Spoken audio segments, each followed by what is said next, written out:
प्रधानमंत्री मोदयांनी परवा हैदराबादमध्ये ज्या काही देशवासियांना देशातल्या परिस्थितीबद्दलची भूमिका मांडली, पेट्रोल डिझेल परदेशवारी सोनं खत खायचं तेल अशा विविध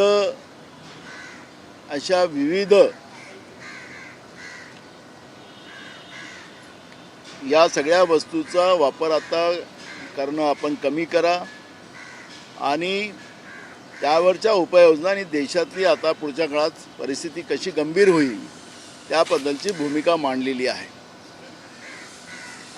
माझं पत्र असं आहे की मी प्रधानमंत्री मोदयांना सांगितलं की करायचं असेल तर ती आपल्यापासूनच सुरुवात केली पाहिजे।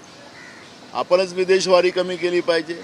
आज प्रधानमंत्री विदेशात चालले गेलेत, जवळपास 4 देशामध्ये त्यांचा प्रवास या निमित्तानं होत्या असं विदेश मंत्रालयाच्या वतीनं आज सांगण्यात आलेलं आहे। दुसरा महत्त्वाचा प्रश्न आहे की कालच सोमनाथ मंदिरामध्ये गुजरातमध्ये त्यांनी हवाई शोबाजी त्या ठिकाणी केली। विमानाच्या पेट्रोलवर किती महाग आहे हे आपल्याला सगळ्यांना माहिती आहे। मग स्वतः सांगेल ब्रह्मज्ञान आणि आपणच कोरडं पाषाण अशी जी भूमिका आहे ती त्याच्यातून स्पष्ट होते। पण प्रधानमंत्री मोदयांना हे उशिरा सुचलेलं शहाणपण आहे। त्याचं कारण असं आहे की आमचे नेते राहुल गांधीजींनी जेव्हा हे युद्ध खाडी देशामध्ये सुरू झालं त्यावेळेसच आपली भूमिका लोकसभेमध्ये मांडली, विविध सभांमध्ये मांडली की प्रधानमंत्री मोदयांनी या भूमिकेला आपण सामोर आलं पाहिजे आणि देशाच्या लोकांना हे स्पष्ट भूमिका मांडली पाहिजे। पण या सगळ्या कालावधीत एका महिलेला सत्तेतून हरवण्यासाठी, म्हणजे विशेष करून पश्चिम बंगालमधून ममता बॅनर्जीला हरवण्यासाठी जी रणनीती चाणक्य जे भाजपचे आहेत अमित शहा आणि नरेंद्र मोदींनी आखली त्याच्यामध्येच यांचा पूर्ण वेळ गेलेला आहे ते आपण पाहिलेलं आहे। पण जो पाकिस्तान, ज्या पाकिस्तानला काँग्रेसच्या सरकारने जागतिक पातळीवर हा आतंकवादी देश आहे आणि या देशापासून जगाने सावध राहिलं पाहिजे ही भूमिका मांडली आणि त्याच्यामध्ये पाकिस्तान हा आतंकवादी देश जागतिक पातळीवर त्याला जाहीर करण्याचं काम झालेलं होतं। पण जो पाकिस्तान आज आमच्यावर छुपे हल्ले करून आमच्या देशातलं सैन्य, आमच्या देशातल्या सीमा मोडून आमच्या देशाच्या सैन्याला शहीद करण्याचं काम करते, त्या पाकिस्तानला आता जागतिक पातळीवर शांतीदूत म्हणून पुढे येण्याला संधी मिळालेली आहे।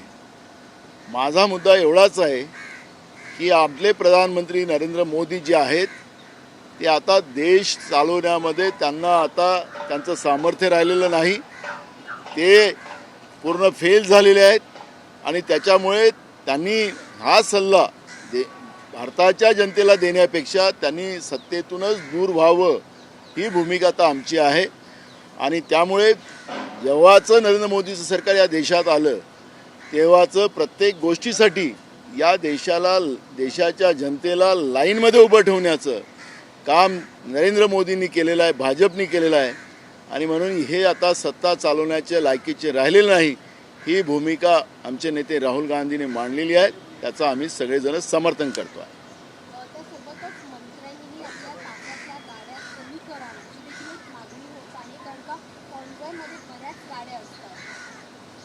आपल्याला लक्षात असेल की एका दिवसात 3 सभा प्रधानमंत्र्यांनी केल्यात। आता त्यांच्या सिक्युरिटीचा इश्यू आहे त्याला आपल्याला बोलता येणार नाही, पण सिक्युरिटीच्या नावाने जे मोठे मोठे ताफे घेऊन मुख्यमंत्री असतील, राज्यातले मंत्री असतील, ज्या पद्धतीनं त्यांचे आमदार असतील, ज्या पद्धतीनं सरकारी व्यवस्थेचा जनतेच्या पैशाची ज्या पद्धतीने उधळपट्टी करतात आहेत ते आता जवळपास त्यांनी सगळा देशच जिंकलेला आहे। सगळे राज्य त्यांनी आपल्या ताब्यात घेण्याचं काम सुरू केलेलं आहे। त्यांचे ज्या दिवशी पश्चिम बंगाल जिंकल्यानंतर त्यांनी नकाशा जाहीर केला भाजपनी की आता आम्ही सगळा भारत आम्ही जिंकलेला अशा पद्धतीचं आपलं आपलीच पाठ आपल्या हाताने ठोपटत होते. पण आता त्यांचे सगळ्या राज्यातले मंत्री, मुख्यमंत्री आणि स्वतः केंद्रातले मंत्री हे कसे वागतात याच्यावर देशाच्या जनतेचं लक्ष राहणार आहे. पण याच्यामध्ये मी एक कोट करेल की मधुर दंडवते जेव्हा देशामध्ये ते मंत्री होते, मधुर दंडवते, त्यावेळेस अशी परिस्थिती निर्माण झाली तर त्यांनी आपल्यापासून सुरुवात केलेली होती, आपल्या व्यवस्थेपासून सुरुवात केलेली होती. पंडित नेहरूजींनी याची सुरुवात केलेली होती. आणि त्याच्याही पलीकडे आपण पाहिलं लालबहादूर शास्त्रींनी सुद्धा जेव्हा देशात अन्नधान्याचा तुटवडा होता त्यावेळेस आपल्यापासून उपास सुरू केला आणि अशा पद्धतीचं मार्गदर्शक व्यवस्था या देशामध्ये निर्माण केलेली होती. ही BJP करेल असा कोणाचाही विश्वास त्याच्यावर नाही. आता पंतप्रधानांनी म्हटल्यानंतर 1967 साली इंदिरा गांधींनी नॅशनल डिसिप्लिन आहे असं सांगत सोनं खरेदी करू नका असं द हिंदूची बातमी सध्या व्हायरल होते. त्याचबरोबर चिदंबरम यांनी त्या काळात सांगितलं होतं की सोनं घेऊ नका, असं काँग्रेसला सध्या विरोध केला जातो. नाही, मला यांना प्रश्न विचारायचा आहे की यांनी काँग्रेसच्या चुका जनतेसमोर मांडून हे सत्तेमध्ये आले. आता यांना 13वं वर्ष लागलं. या 13 वर्षामध्ये आणि बहुमताचं सरकार तुमच्याजवळ मिळाल्यानंतरही तुम्ही या देशाची परिस्थिती ज्या पद्धतीनं करून ठेवलेली आहे ते लपवण्यासाठी जुन्या गोष्टी काढायच्या आणि म्हणून मग आम्ही सगळं काँग्रेसच्याच विचारांनी चाललेलो आहो हे त्यांनी सांगावं ना. त्यावेळेची परिस्थिती काय होती, त्यावेळेस आपला देश अन्नधान्याला पूर्ण नव्हता. त्याच इंदिरा गांधींनी या देशामध्ये हरित क्रांती आणली, श्वेत क्रांती आणली. आपण अमेरिकेतून मिलो खात होतो, तिथं डुकरं खात होतं, ते आपल्या देशात खात होतो आपण. आणि हे सगळं क्रांती घडवण्याचं काम इंदिरा गांधींनी केलं आणि हा देश स्वयंपूर्ण उभा केला. हे सगळ्या गोष्टी सांगायला पाहिजेत ना मग. पण आज आपला देश स्वयंपूर्ण उभा नाही आहे. आम्ही अमेरिकेच्या दबावाखाली काम करतो आहे, सरेंडर होऊन काम करतो आहे. हे कधीच या भारतानं कधी केलेलं नव्हतं, त्यावेळेच्या एकही प्रधानमंत्र्यांनी केलं नव्हतं. पण असा सरेंडर प्रधानमंत्री या देशाने पहिल्यांदा पाहिलेला आहे, ज्यांनी देश गहाण ठेवलेला आहे. या सगळ्या निर्णयावर शरद पवारांची एक पोस्ट आहे, दूरगामी परिणाम होतील अर्थव्यवस्थेवर. राज ठाकरेंनी पत्र लिहिलेलं आहे. तुम्ही सगळे विरोधक आता एकत्र येणार या सगळ्या मुद्द्यावर? बिलकुल आहे, देशाचा प्रश्न आहे. ते जेव्हा देशासाठी सांगतात नरेंद्र मोदीजी, आमची भूमिका आहे की तुमच्या सरकारमध्ये तुम्ही या देशाला गहाण ठेवलेलं आहे, अमेरिकेला गहाण ठेवलेलं आहे, तुम्ही सरेंडर झालेला आहात आणि त्याच्यामुळे हा देश यांच्या भरोशावर सोडला जाऊ शकत नाही. म्हणून आमचे नेते राहुल गांधींनी भूमिका मांडली, मी काल स्वतः पत्र लिहिलं, राज ठाकरे पत्र लिहिलेलं आहे, शरद पवारांनी त्याच्यावर टीका केलेली आहे. याचा अर्थच देश आता धोक्यात आलेला आहे आणि भाजपच्या या कारकिर्दीमध्ये आणि नरेंद्र मोदीच्या नेतृत्वामध्ये भारतच आता असुरक्षित झालेला आहे. आणि भारताच्या जनतेला आता अन्नधान्यापासून 2 टाईमच्या खाण्यापासून सुद्धा आता पुढचा काळ दूर राहावं लागेल काय, अशी परिस्थिती निर्माण झालेली आहे.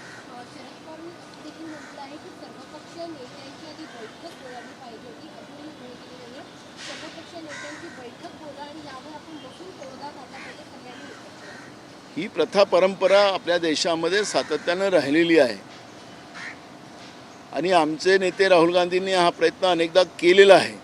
पण स्वतःच प्रधानमंत्री त्या सभेला येत नाही. त्याच्यामुळे शरद पवारांची जी काही भूमिका आहे ती आतापर्यंत देशामध्ये काँग्रेसच्या काळात चाललेली होती. विरोधी पक्षाला मागायची गरज नव्हती, ही मागणी करायची गरज नव्हती. विरोधी पक्षालाही बोलवून त्या ठिकाणी या सगळ्या गोष्टीचा विचारविमर्श करून आपल्याला अटल बिहारी वाजपेयी साहेबांच्या काळातलाही काळ माहीत असेल की ज्यावेळेस या देशामध्ये इंदिराजीचं सरकार असेल या राजीवजीचं सरकार असेल, जेव्हा जेव्हा देशावर संकट आलं त्यावेळेस अटल बिहारी वाजपेयी साहेबांना सोबत बोलवून वेळ आलं तर विदेशात जायचं असेल तर त्यांच्या नेतृत्वात विदेशात जाण्याची पण भूमिका काँग्रेसने घेतलेली होती.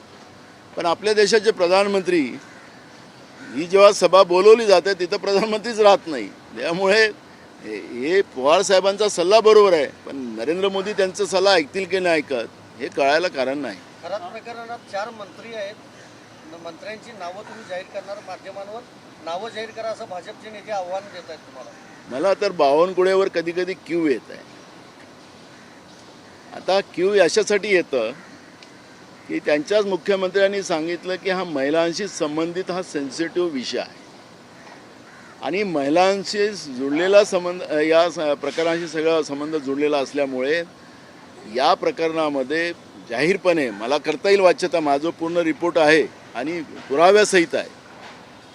म्हणून मुख्यमंत्र्याला मागच्या काळातही मी काही अधिकाऱ्यांच्या तक्रारी माहिती माझ्याजवळ होती, मी सांगितलं मीडियाला. एका अधिकाऱ्याची माहिती दिलेली आहे, पण त्या अधिकाऱ्यावर अजूनपर्यंत कुठली कारवाई केलेली नाही. माझे मुख्यमंत्र्यांना माझी भेट झाली तर मी या चारही मंत्र्यांचा सगळा पुरावा त्यांना देणार आहे. पण मला मुख्यमंत्र्यालाही तुमच्या माध्यमातून विचारायचं आहे की आपण SIT जी नेमलेली आहे ती SITची एक मर्यादा आपण ठरवलेली आहे. ज्या महिलांचं शोषण झालेलं आहे त्यांना बोलवून त्यांच्याकडून सगळी माहिती गोळा केलेली जाते आहे, खराताकडून त्याची कबुली केली जाते आहे, तिथपर्यंतच या SITला आपण मर्यादित ठेवलेलं आहे. आता आपण ED लावलेली आहे असं आपण सांगताय. मग आमच्या राज्यामध्ये EOW होता. आमच्या राज्यातल्या पोलिसांवरच आता राज्याच्या मुख्यमंत्र्याचा भरोसा नाही आहे का? हा एक प्रश्न या ठिकाणी निर्माण झालेला आहे. हा आर्थिक व्यवहाराचा या ठिकाणी मोठ्या प्रमाणात गैरवापर झालेला आहे. या घटनेमध्ये अनेक घटना याच्यात मला सांगता येतील. मग EDला देऊन हे प्रकरणच दाबण्याचा प्रयत्न सुरू झालेला आहे का? आणि म्हणून या प्रकरणाला ज्या पद्धतीनं लांबवण्याचं काम केलं जाते आहे, यामध्ये असलेले दोषी मंत्री असतील, अधिकारी असतील, या सगळ्यांना का बाजूला सारलेलं आहे, का यांना पाठीशी घातलेलं आहे, हे सगळे प्रश्न या निमित्तानं निर्माण झालेला आहे. आणि म्हणून मुख्यमंत्रीच हे प्रकरण दाबतात आहे का, हा प्रश्न या निमित्तानं निर्माण झालेला आहे. आणि म्हणून मुख्यमंत्र्यांनी जे विधानसभेमध्ये सांगितलं की हे महिलाशी संबंधित आहे, याची वाच्यता बाहेर होणं हे चुकीचं ठरेल.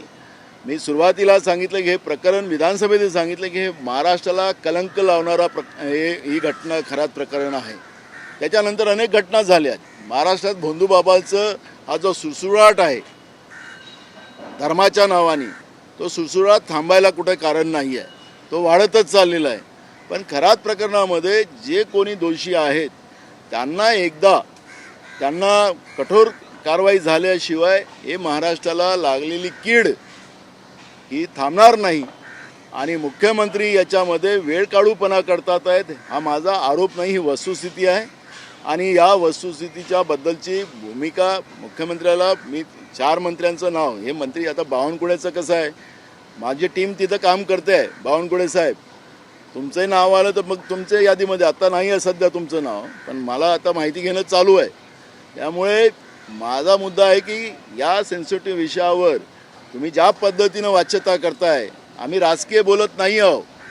आम्हाला महाराष्ट्राच्या आबरूचं हे आम्हाला संरक्षण करायचं आहे. आमचं महाराष्ट्र शाहू फुले आंबेडकरांचा महाराष्ट्र आहे, हा कोणाच्या बापाचा नाही आहे. आणि या विचाराला अगर आपण काळीमा लावण्याचा प्रयत्न करत असाल, या खरात प्रकरणामध्ये काळी जादू, अंधश्रद्धा या पद्धतीच्या अनेक घटना झालेल्या आहेत. तुमचे मंत्री कुठं कुठं लटकलेले आहेत, कुठल्या कुठल्या केसमध्ये लटकलेले आहेत, याची मला सगळी माहिती आहे. मी जाहीर वाच्यता करायला मला काही अडचण नाही, मला अडचण नाही जाहीर वाच्यता करणं. पण मी महाराष्ट्राच्या अब्रूचं मला काळजी आहे. आणि म्हणून मी आपल्याला मागच्या काळात आपण पाहिलं असेल की नाशिकमध्ये जी घटना घडलेली होती SSK हॉटेलवाली, या SSK हॉटेलचा जो कुटे होता, हा कुटेचं संबंध खरासोबत होतं. माझ्याजवळ त्यावेळेस सांगते, अजूनही माझं पेन ड्राईव्ह आहे, हे सगळं लिंक आहे.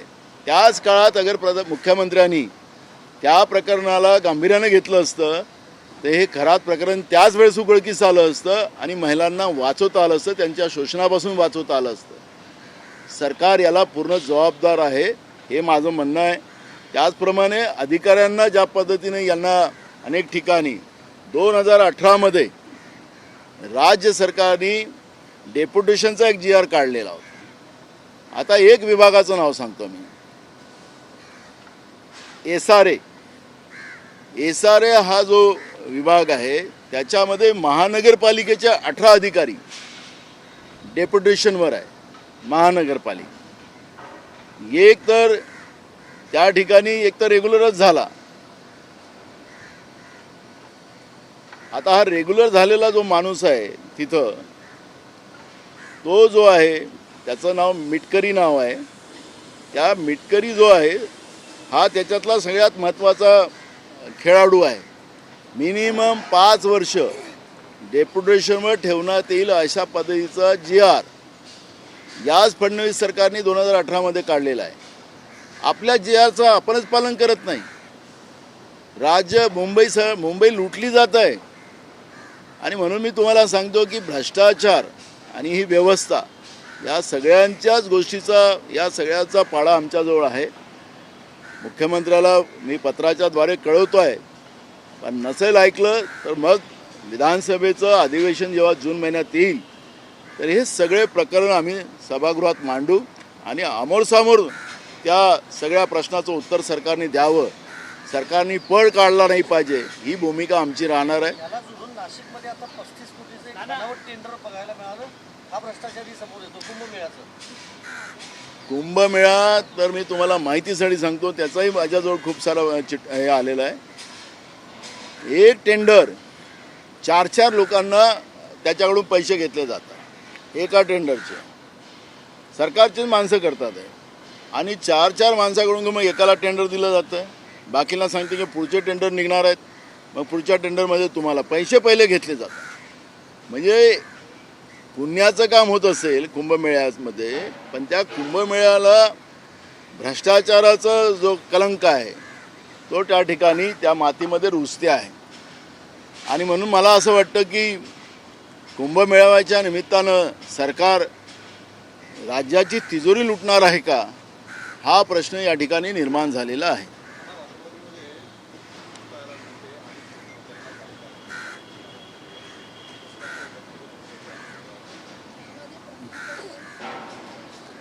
बघा, प्रफुल्ल पटेलनीच अजित पवारांबरोबर वेगळं होऊन पार्टी केली आणि दिल्लीमध्ये त्यांनी मोर्चा सांभाळला.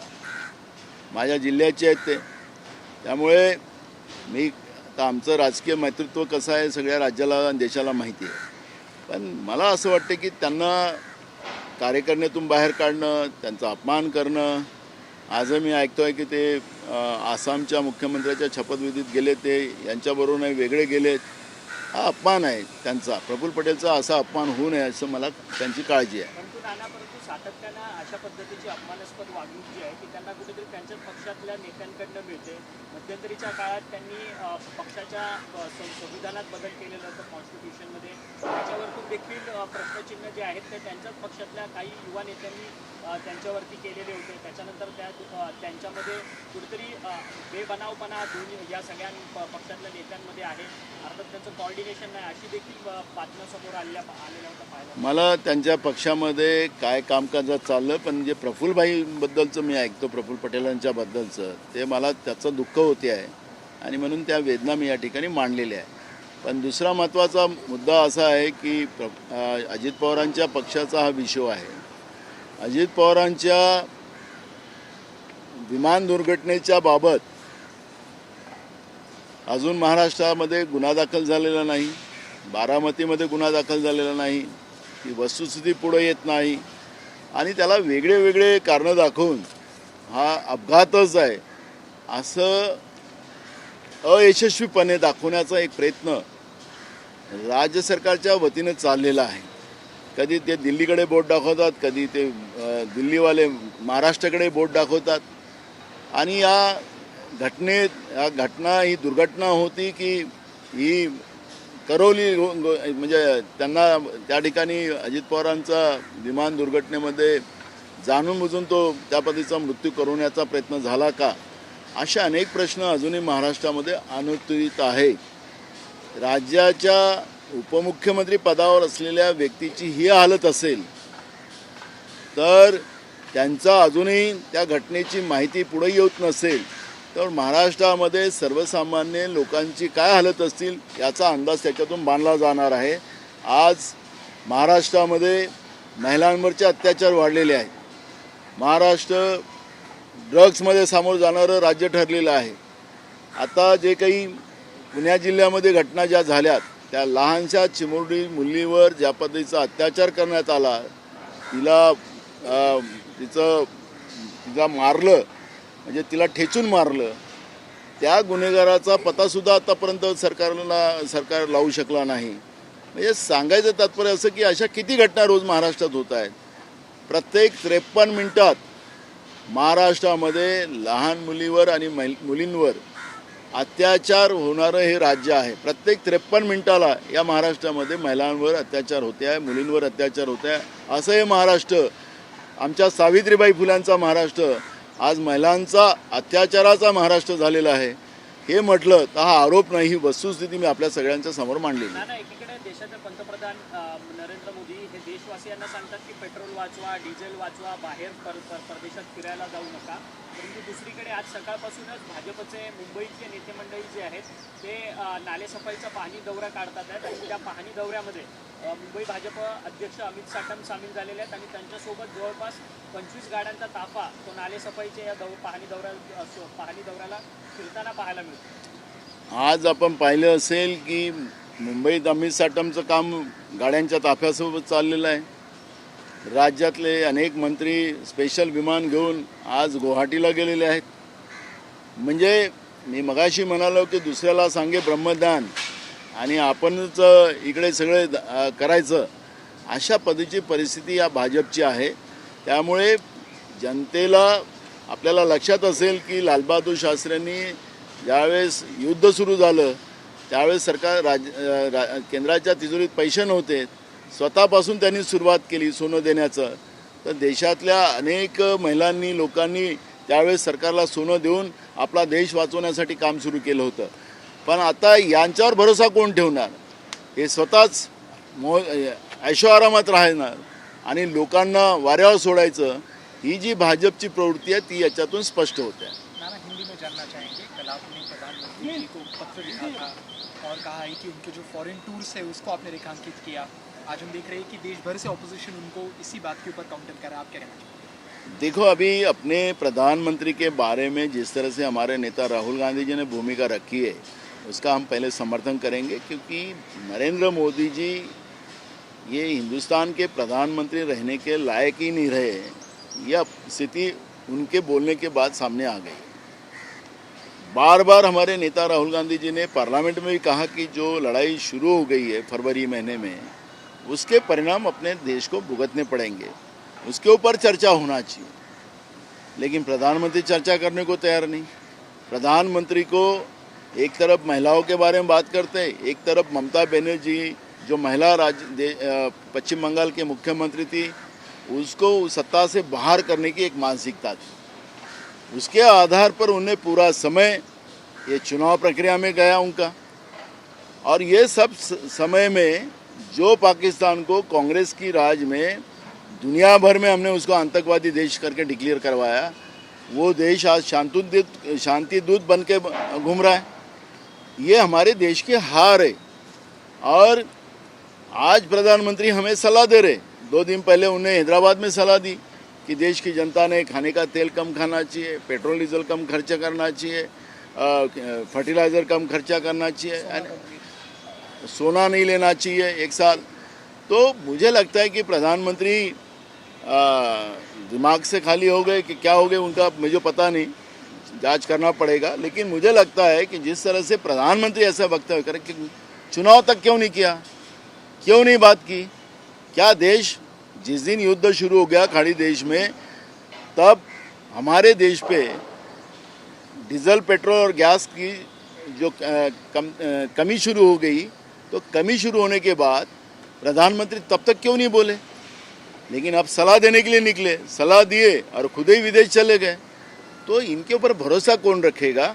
और इसलिए हमने खत लिखा उनको कि आपसे शुरुआत करिए, और लेकिन आप ही विदेश में जा रहे हो. तो इसलिए राहुल जी ने जो बात कही है कि ये सत्ता चलाने के लायक रहे नहीं है, इन्हें सत्ता छोड़ना चाहिए, ये भूमिका हमारी है.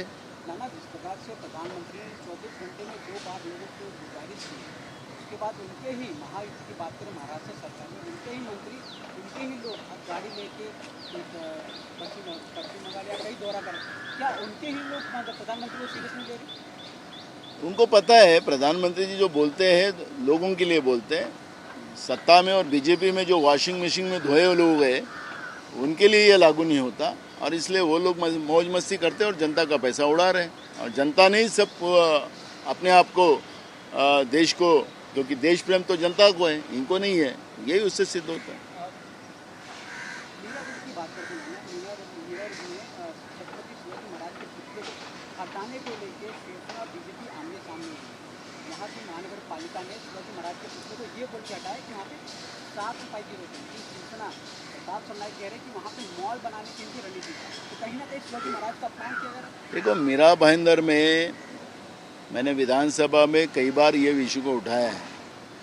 मीरा भाईंदर में बीजेपी के वहाँ के एमएलए, उसका पुरावा मुख्यमंत्री ने मुझसे मांगा था, मैंने पूरा इतना बड़ा बंच बना के उनके ऑफिस में दे दिया है। अब पुरावा देने के बाद भी वो एमएलए पे कार्रवाई नहीं हो रही है। उसके ऊपर एफआईआर होना चाहिए, उसने बहुत सरकार का पैसा डुबाया है, उसके बारे में पैसा वसूल करना चाहिए, बहुत सारी चीज़ें हैं उसमें, पूरा रिकॉर्ड पे है। पुलिस को कैसा वो धमका रहा है वो भी अपने रिकॉर्ड पे मैंने मीडिया में भी देखा है। तो जिस तरह से वहाँ पर बीजेपी मीरा भाईंदर को अपनी खुद की प्रॉपर्टी जो समझ रही है वो हमेशा सामने आई है। रही बीजेपी और शिवसेना, इनमें तो झगड़ा खुला है। राज्य के विधिमंडल के अधिवेशन में मुख्यमंत्री और उप मुख्यमंत्री एकनाथ शिंदे, इनकी लड़ाई हो गई विधानसभा के अंदर, सांगली के प्रकरण में आप सब ने देखा है। तो मुझे लगता है कि ये तो छुपा नहीं है, इनका आपस में तो ये लड़ाई अलग चल रही है, लेकिन मीरा भाईंदर को बीजेपी अपनी खुद की जमींदारी समझकर उस मीरा भाईंदर का यूज़ कर रही है और वहाँ की जनता को परेशान कर रही है, यही सामने आता है। अजीत पवार के एनसीपी की बात करते हैं, जहाँ पे प्रफुल्ल पटेल की बात करें या सुनील तटकरे की बात करें, तो उनको जो अजीत पवार थे उनको नेशनल वर्किंग प्रेसिडेंट का पद दिया गया। अब हाल ही में इलेक्शन कमीशन को पत्र दिया गया जिसमें उनका जिक्र सिर्फ एनसीपी लीडर करके जिक्र किया, कहीं ना कहीं इनका अपमान किया जा रहा है। सुमित्रा पवार के हिसाब से वो एक क्लरिकल मिस्टेक है, उन्होंने कहा कि ये गलती से हो गया। नहीं, बार बार प्रफुल्ल भाई का अपमान जो हो रहा है वो मेरे जिले के हैं, और उनका इस तरह का अपमान होना हमें अच्छा नहीं लगता, क्योंकि अजीत दादा पवार जब शरद पवार पार्टी से अलग हुए तो उनके साथ जिस तरह से खड़े थे प्रफुल्ल भाई पटेल, वो जिस तरह से उनका अपमान हो रहा है ये अच्छी बात नहीं।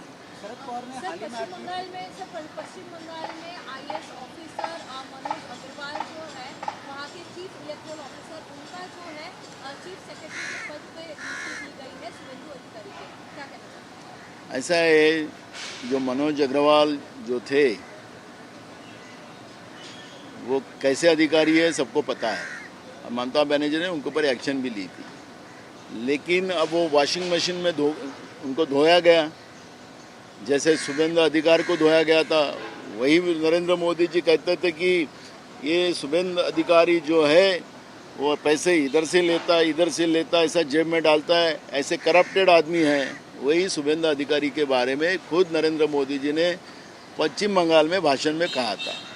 उसको वॉशिंग मशीन में डाला, उसको राज्य का मुख्यमंत्री बनाया। वैसे ही मनोज अग्रवाल को ही है, उसको भी वॉशिंग मशीन में डाला, उसको भी बनाया। तो जो इनके वॉशिंग मशीन में जाएगा वो अच्छा हो जाएगा, ये इस तरह की भावना है। तो भ्रष्टाचारी व्यवस्था को जमा कर नरेंद्र मोदी जी के प्रधानमंत्री काल में पूरे के पूरे तरह ये देश को ही लूटने का काम उन लोगों ने किया है। इस प्रकार से हालात की बात करें, महाराष्ट्र नाना सर के नाम जो है वो वेरिफिकेशन ड्राइव के तहत जो है लाडली बहन योजना में से निकाले हैं 69 लाख और लाडली बहन निकाले हैं। ये लोग लाडली बहना को फंसाएंगे, उनको झूठ बोलेंगे। मैंने शुरुआत में भी कहा था और वही बात अब सामने आ रही है। कुछ न कुछ कर उस लाडली बहनों का नाम कम कर दिया। पहले इनने डिक्लेयर कर दिया था कि जो भी लाडली बहना एप्लीकेशन करेगी सबको हम 1,500 रुपया महीने का देंगे। अब महिलाओं ने उस तरह की अर्जी की, अब फिर बाद में बोला कि तुमने अलग योजना से पैसे ले रहे हो तो आपको नहीं मिलेगा। पहले क्यों नहीं कहा? वोट लेने के लिए लाडली बहना को फंसाया है। ये लाडली बहनाओं के ये बेईमान भाई लोग हैं जो आज सत्ता में बैठे हैं। एक तरफ लाडली बहना को 1,500 रुपये दिया, कम बहनाओं के पास पैसे चालू रखा, और इधर महंगाई बढ़ाने का काम किया और अपने बहनाओं को लूटने का काम ये लोगों ने किया है।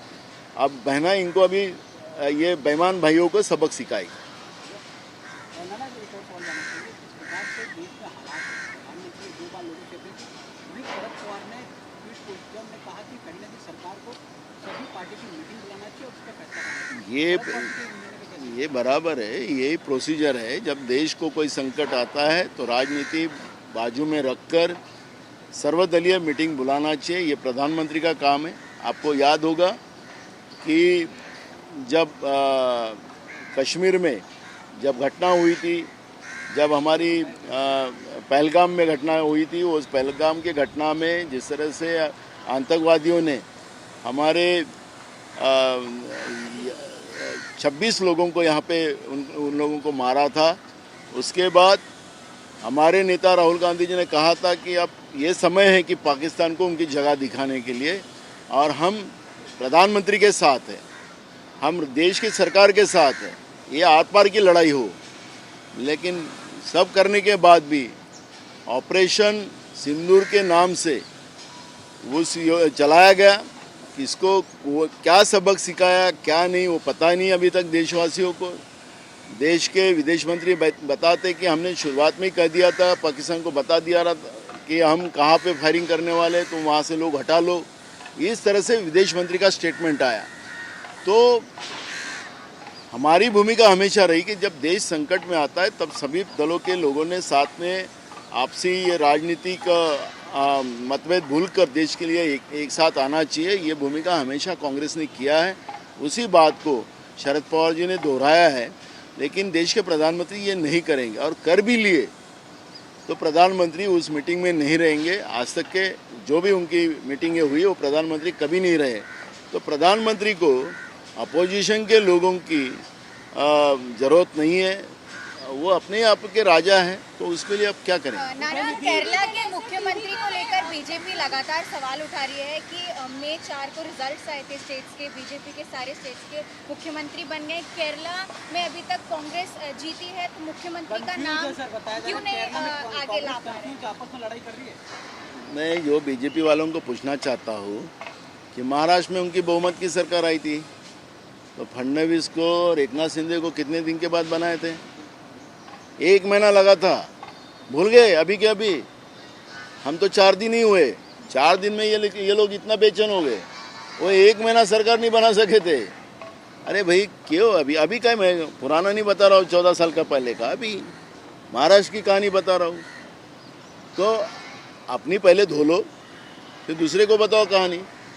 तो इतना ही जल्दीबाजी ना करें, जल्दी होगा और अच्छा होगा। सर, टीवीके ने तमिलनाडु में टीवीके ने गवर्नर है उनसे नाराज चल रहे हैं, क्योंकि वहाँ पर जो है स्वेरिंग सेरेमनी के दौरान विजय जी की वहाँ पर जो है ये वंदे मातरम पहले चलाया गया, उसके बाद जो है तमिलनाडु का एंथम चलाया गया, उसको लेकर टीवीके क्या वंदे मातरम का अपमान किया जा रहा है सर तमिलनाडु में?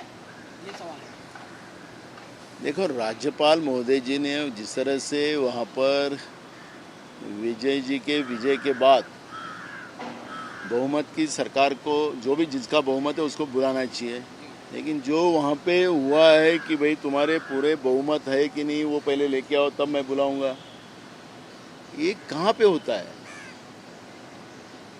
तो राज्यपाल महोदय को अगर इस बात का तकलीफ है तो भाई आपने आपकी प्रोसीजर क्यों गलत की? सर सवाल ये नहीं, सवाल ये है कि जब प्रोसीजर हो रहा था, जब शपथ विधि हो रही थी, शपथ विधि के बाद वंदे मातरम पहले क्या आएगा, उनका कहना है वहाँ के सरकार का कि पहले वहाँ के जो राज्य का गाना है वो पहले बजाना चाहिए, वंदे मातरम की बजाय। सवाल ये है सर। देखिए, पहले बजाना चाहिए और बाद में वंदे मातरम, ऐसा टीवीके का कहना है। देखो वो स्टेट में वहाँ की क्या प्रोसीजर है क्या हमें पता नहीं है, लेकिन मैं उसके ऊपर आज प्रतिक्रिया नहीं। लेकिन वहाँ के राज्यपाल ने जो सरकार को जिस तरह से बनाने के समय में जो राजनीति की है, वो सबसे लोकतंत्र में सबसे बुरी घटना है, ये मैं कहूँगा। यहाँ पर वंदे मातरम, महाराष्ट्र में पहले वंदे मातरम अपन करते हैं और बाद में हम लोग हमारे राज्य का जो गीत है वो हम लोग गाते हैं। तो मुझे लगता है कि वहाँ क्या प्रोसीजर है उसका मुझे पता नहीं। नाना, एक आखिरी सवाल उदयनिधि स्टैलिन जो है उनका एक बयान सामने आया कि सनातन जो धर्म है वो लोगों को तोड़ने और बांटने का काम करा, ऐसे धर्म खत्म कर देना नहीं। क्या आप उनके बयान से सहमत है जिस प्रकार से कहेंगे? नहीं, वो स्टालिन क्या बोलते हैं मुझे पता नहीं, लेकिन मुझे ये कहना है कि सनातन धर्म जो है वो सनातन धर्म सिर्फ हिंदू की शिक्षा नहीं है, वो बौद्ध की शिक्षा भी है, वो सिख की भी शिक्षा है। जितने भी धर्म है उसमें सनातन धर्म का वंश है, और सनातन धर्म इंसानियत को महत्व देता है, और सनातन धर्म किसी को गुस्सा नहीं करता। लेकिन अभी सनातन से हिंदू धर्म अलग हो गया। अब कई बार सवाल होता है कि भगवान श्री राम जी भगवा था उनके साथ, तो जो रावण भी था वो भी भगवा वस्त्रधारी थे, रावण भी। रावण तो ब्राह्मण थे और भगवान श्री राम क्षत्रिय थे। अब लेकिन रावण की गुस्सा होता है, ब्राह्मण की गुस्सा करते हैं ब्राह्मण लोग ही। तो मुझे लगता है कि ये जो है धन के आधार पर जिस तरह से खेला पूरे देश में करने का काम जो बीजेपी कर रही है, ये बहुत हो गई। अभी उसको रोकना चाहिए। इससे बार बार धर्म के नाम से, हमारे देवताओं के नाम से, क्योंकि मैं भी हिंदू धर्म का हूँ, हमारे देवता के नाम से, भगवान श्री राम जी के नाम से जिस तरह से उनको राजनीति में लाने का काम जो बीजेपी बार बार कर रही है, इससे इनको कोई ये दिया गया नहीं भगवान श्री राम जी ने कि मेरे नाम का यूज़ करो। तो मुझे लगता है कि ये सब रोक देना चाहिए। आस्था की जगह रहना चाहिए, और लोकतंत्र के हिसाब से रहना चाहिए। ये भूमिका हमारी है। सर, बीजेपी नेता धीरज सोमैया ने एक ट्वीट किया है, 13 साल की हिंदू लड़की, उसका जो है कल विक्रोली पार्क साइड में ये जो है उसका तीन किया गया और करने वाला मुकाबला जो है वो इस तरह की पहले भी घटना खासतौर में हो चुकी है 6 और 5 साल की लड़कियों के साथ। मेरा बीजेपी वालों से एक सवाल है, जो भी घटनाएं महाराष्ट्र में हो रही है, मैं देश की बात नहीं करूँगा, हमारा देश तो अब सब एक नंबर पे है इस घटनाओं के कारण।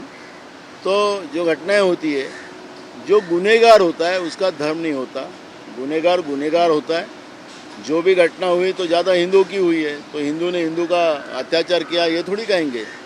गुनहगार को सज़ा होना चाहिए, वो कोई भी धर्म का हो, और गुनहगार को धर्म के आधार पर नहीं तोलना चाहिए।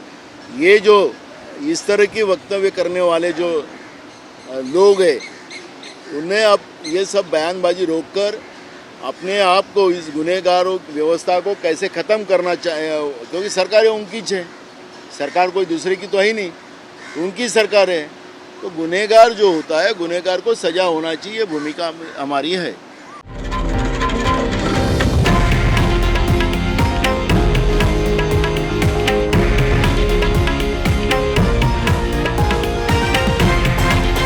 हे आहे देशातील नंबर 1 न्यूज नेटवर्क आणि आपण पाहत आहात TV9 मराठी, एकमेव।